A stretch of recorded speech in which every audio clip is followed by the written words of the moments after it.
Nah, untuk mencari F-tabelnya kita bisa peroleh dari mencari dengan menggunakan Excel, yaitu caranya dengan rumus sama dengan FINV uji taraf titik koma DF kelakuan koma DF error. Jadi sama dengan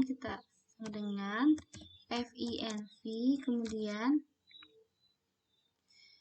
uji tarafnya kita tadi menggunakan 0,05 kemudian titik koma DF freedomnya atau DF kelakuannya, yaitu di sini kita punya DF errornya adalah 16, berarti 3,16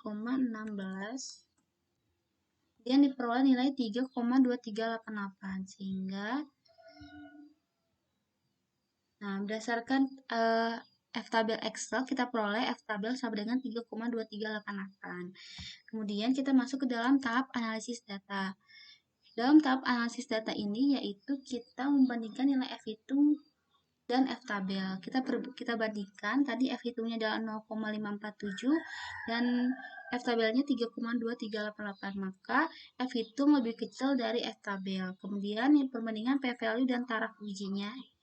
Ini adalah taraf uji, yaitu P-value-nya 0,658 dan tadi taraf ujinya adalah 0,05. Berarti untuk menghasilkan hipotesis kesimpulannya, yaitu kita berdasarkan proses ini, pengambilan keputusan hipotesis. Berdasarkan tabel ini, dapat kita lihat bahwa jika F hitung lebih besar dari F tabel dan P value kurang dari uji taraf, maka kesimpulan yang diambil adalah tolak H0 atau terima 1.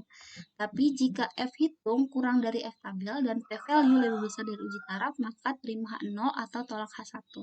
Jadi, berdasarkan kasus 2 ini, dapat kita peroleh karena F hitung kurang dari F tabel dan P value lebih besar dari taraf uji, maka kesimpulannya yaitu yang ini, terima H0. F hitung kurang dari F tabel dan P value lebih besar dari uji taraf, maka dia terima H0 atau tolak H1. Karena dia menerima H0, berarti kita ambil kesimpulan atau hipotesis yang H0.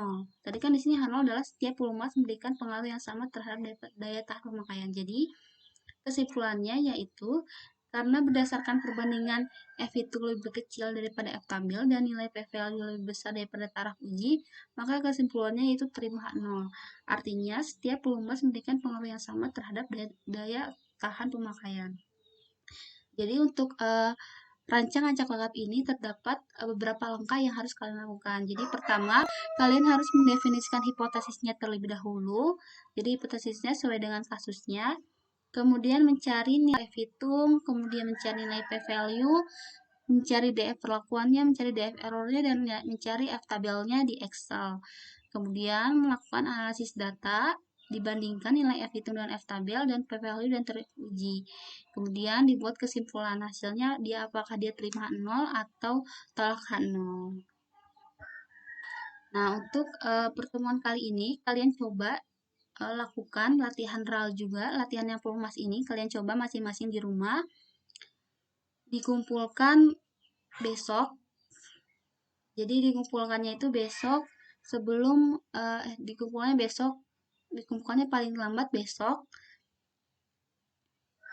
Dan untuk kita lihat modul di sini.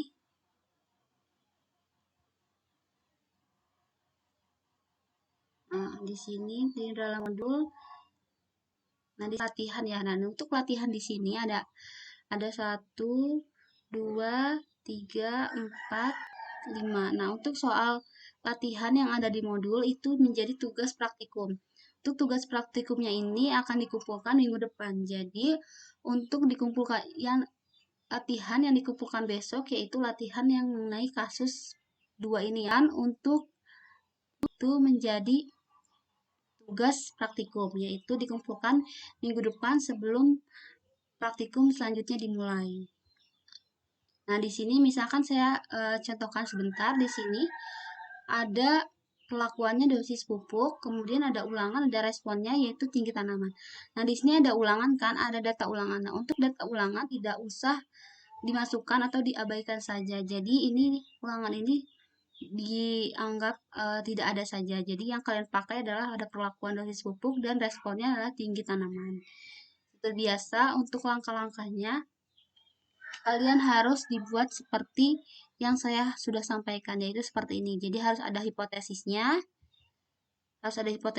kemudian tabel ANOVA-nya, kemudian apa saja yang diketahui, kemudian ada analisis datanya dan kesimpulannya. Jadi setiap latihan memiliki tahapan seperti ini. Jangan hanya kesimpulannya saja, tetapi dilakukan seperti ini untuk setiap latihan. Nah, jadi di sini jadi setiap kalau ada ulangan kalian diabaikan saja karena ini adalah rancang acak lengkap, jadi ulangannya atau kelompoknya tidak diperhatikan atau diabaikan saja. Jadi yang kalian perhatikan adalah perlakuan dan responnya. Kemudian untuk latihan kedua ini berarti ini bentukannya seperti yang tadi Mas ya, hanya ada perlakuan dan responnya. Kemudian untuk yang ini juga berarti ini perlakuannya adalah kontrol minus, kontrol positif, kontrol dosis 1, dosis 2, dosis 3. Dan untuk mencit ke 1, 2, 3, 4, 5-nya ini tidak usah diperhatikan, diabaikan saja, rata-ratanya juga diabaikan saja. Jadi yang diperhatikan adalah yang sebelah sininya. Jadi perlakuannya apa saja dan responnya. Untuk mencit ke 1 dan rata-rata itu diabaikan saja.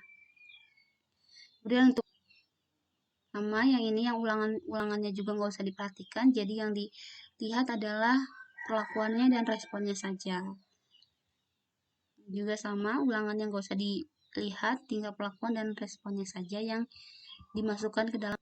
Mungkin untuk pertemuan hari ini sampai sini saja. Apabila masih ada yang kurang paham, bisa langsung ditanyakan saja.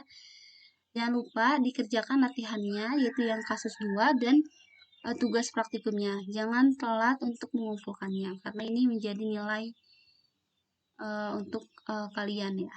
Kalau kalian telat juga itu mungkin ada penilaian yang lainnya. Jadi sehingga harus tepat waktu dan jawabannya adalah tepat.